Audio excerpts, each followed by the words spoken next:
Hello, welcome. My name is Atif Syed. Today is January 5th, 2022.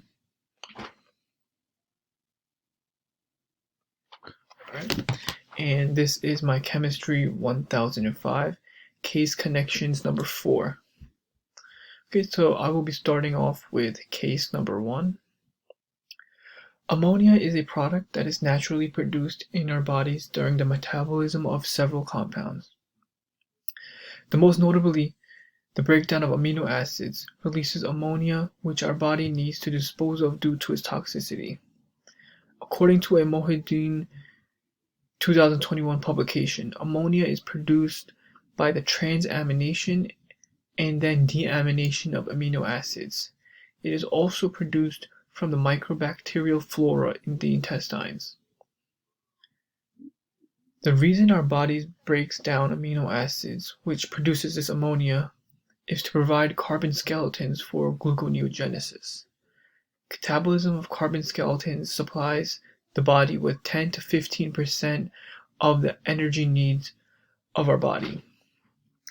Amino acids also provide substrates and the nutrients such as catecholamines, serotonin, histamine, etc., all which are vital for regulating the body.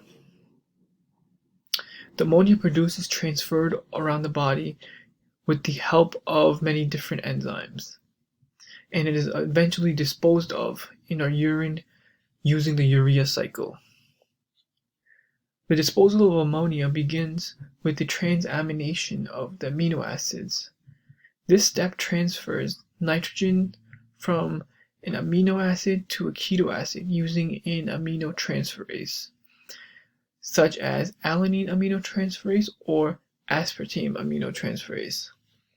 This process produces a glutamate. Glutamate reacts with glutamine synthetase to produce glutamine. This enzyme is used to fix an additional ammonia onto glutamate and also uses an ATP. The glutamine, which is not a non-toxic carrier of ammonia, is transferred to extrahepatic tissues through our bloodstream into the liver, where it undergoes a reaction with an enzyme glutaminase.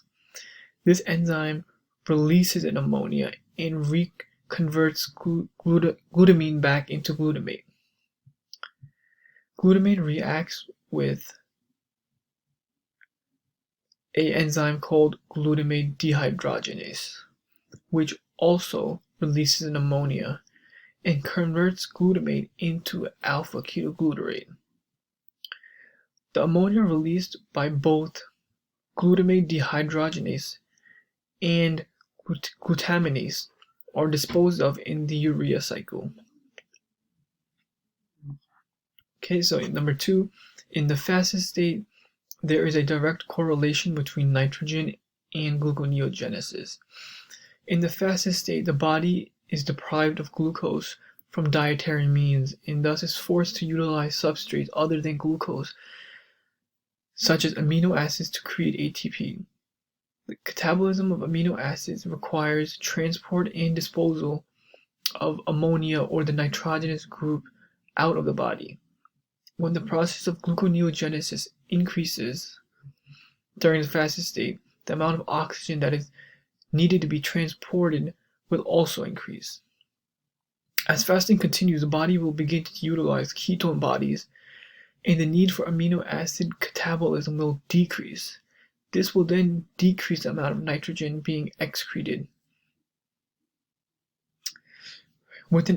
Number 3, with an elevated levels of orotic acid and normal levels of citrulline, this blood work is indicative of a defect in the urea cycle.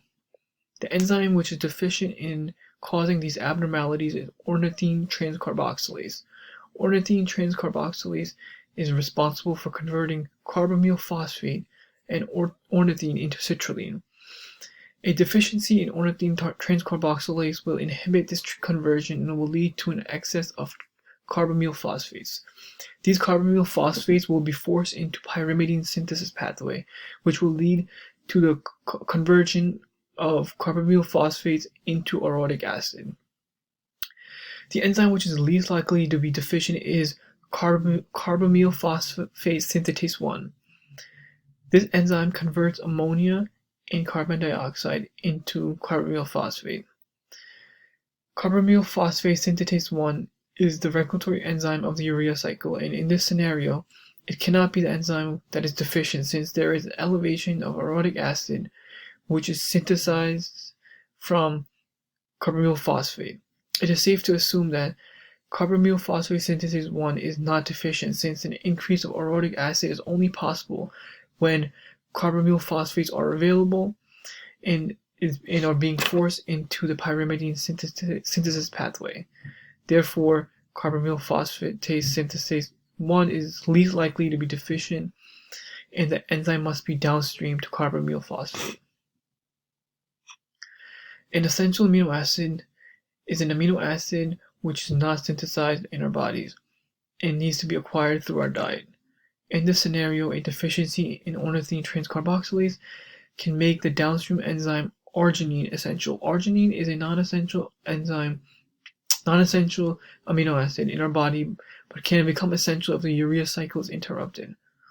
Although arginine is used for nitrogen disposal in the urea cycle, it is also used for the production of nitric oxide, protein synthesis, cell signaling, and cell proliferation. Therefore, a deficiency in ornithine transcarboxylase will cause arginine to become essential due to its many roles throughout the body. Alright, moving on to case number 2. We have scenario 1. Branched chain amino acids, which I will abbreviate to BCAAs, are essential amino acids that provide energy to skeletal muscles. Leucine, valine, and isoleucine are amino acids which are considered to be BCAAs. In this scenario, the newborn girl is screened for the BCAAs, which means that she's unable to fully metabolize BCAAs. BCAAs are metabolized first by transamination and then by oxidative decarboxylation. A defect in this metabolic process leads to an elevation of BCAAs in the plasma and elevated levels of branched chain keto acids in the urine. These elevations caused by an enzyme which is deficient in this disruption is branched chain keto acid dehydrogenase. This enzyme is responsible for oxidative carboxylation of branched chain amino acids. Maple syrup urine disease does not necessarily make any amino acids essential, but other amino acids become more relied on. Instead, patients with maple syrup urine disease are told to maintain BCAA-free diets and to utilize other amino acids. The patients are given BCAA-free foods that are specifically formulated to provide 80 to 90% of protein needs and provide large amounts of energy. A common supplement given to patients with maple syrup urine disease is synthetic protein. Synthetic protein contains all of the amino acids except for BCAAs. It also contains all of the vitamins and nutrients needed for growth. Synthetic protein also helps lower plasma BCAA levels. Scenario number 2. The signs and symptoms presented by this patient are consistent with alkaptonuria. Alkaptonuria occurs when there's a defect in the metabolism of the amino acid tyrosine.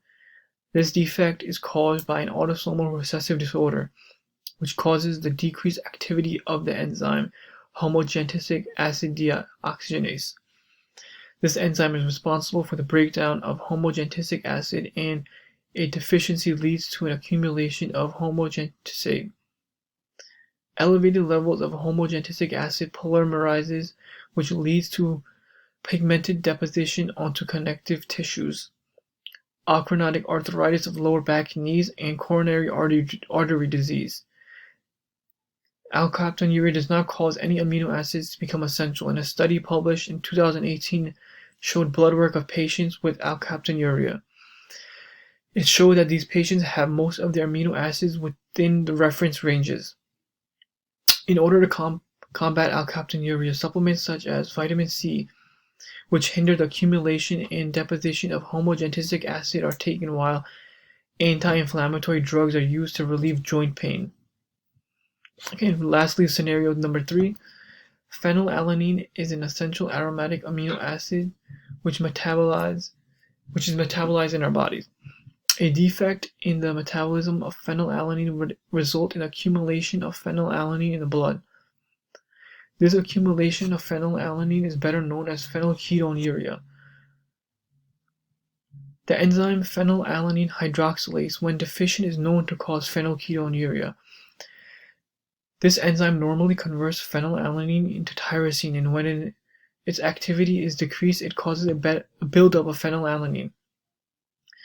If left untreated, phenylketonuria can have damaging effects, especially to the brain.